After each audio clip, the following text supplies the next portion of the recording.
जय सिया राम। दोस्तों, सुंदरकांड पढ़ना व सुनना बहुत ही अच्छा माना गया है। सुंदरकांड को पढ़ने से या सुनने से हनुमान जी की विशेष कृपा बनी रहती है और घर में सुख शांति आती है। इसलिए हमें रोज सुंदरकांड का पाठ करना चाहिए। आइए शुरू करते हैं।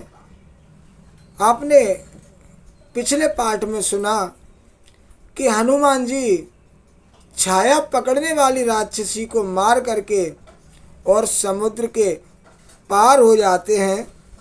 वहाँ जाकर के उन्होंने वन की शोभा देखी। मधु के लोभ से भंवरे गुंजार रहे हैं। दोस्तों, अनेकों प्रकार के वृक्ष फल फूल सुशोभित हैं और पशु पक्षियों के झुंड को देखकर हनुमान जी बड़े ही प्रसन्न हुए। दोस्तों, सामने ही एक विशाल पर्वत था। उस पर्वत को देख करके हनुमान जी दौड़कर उस पर चढ़ गए। शंकर जी कहने लगे, हे उमा, इसमें हनुमान जी की कोई बढ़ाई नहीं है। यह तो प्रभु का प्रताप है जो काल को भी खा जाता है। दोस्तों, पर्वत पर हनुमान जी चढ़कर उन्होंने लंका देखी। वह एक बहुत बड़ा किला था जिसका वर्णन नहीं किया जा सकता।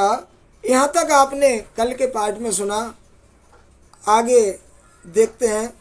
कनक कोट विचित्र मणिकृत सुंदर यतना घना, चौहट हट सुवट विधि, चारु पुर बहु विधि बना, गजबाज खच्चर निकर पदचर रथ बरुथ निको गने, बहुरूप निशिचर जूथ अति बल सेन बरनत नहीं बने। दोस्तों, विचित्र मणियों से जड़ा हुआ सोने का परकोटा है। उसके अंदर बहुत से सुंदर सुंदर घर हैं। चौराहे, बाजार, सुंदर मार्ग और गलियां हैं। सुंदर नगर बहुत प्रकार से सजा हुआ है।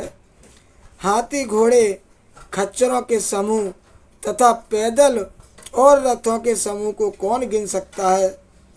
अनेक रूपों के राक्षसों का दल है। उनकी अत्यंत बलवती सेना वर्णन करते नहीं बनती। बन बाग उपवन बाटिका सरकूप बापी सोहई, नर नाग सुर गंधर्व कन्या रूप मुन मनि मोहई, कौमाल देह विशाल शैल समान अतबल गरजई, नाना अखारे निभिरी बहुविध एक एकन तर जई। दोस्तों, वन, बाग, उपवन यानी कि बगीचे, फुलवाड़ी, तालाब, कुएं और बावलियां सुशोभित हैं। मनुष्य, नाग देवताओं और गंधर्वों की कन्याएं अपने सौंदर्य से मुनियों के भी मनों को मोह लेती हैं।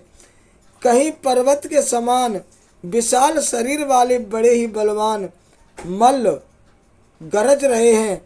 वे अनेक अखाड़ों में बहुत प्रकार से भिड़ते और एक दूसरे को ललकारते हैं। करे जतन भट कोटिन विकट तन नगर चौदिस रक्षई, कहु महेश मान सुधेन कर अजकल निशाचर बचई, ये लागे तुलसीदास इनकी कथा कछु एक है कही, रघुवीर सर तीरथ शरीरनि त्यागे गति पे है सही। दोस्तों, भयंकर शरीर वाले करोड़ों योद्धा यत्न करके नगर की चारों दिशाओं में रखवाली करते हैं।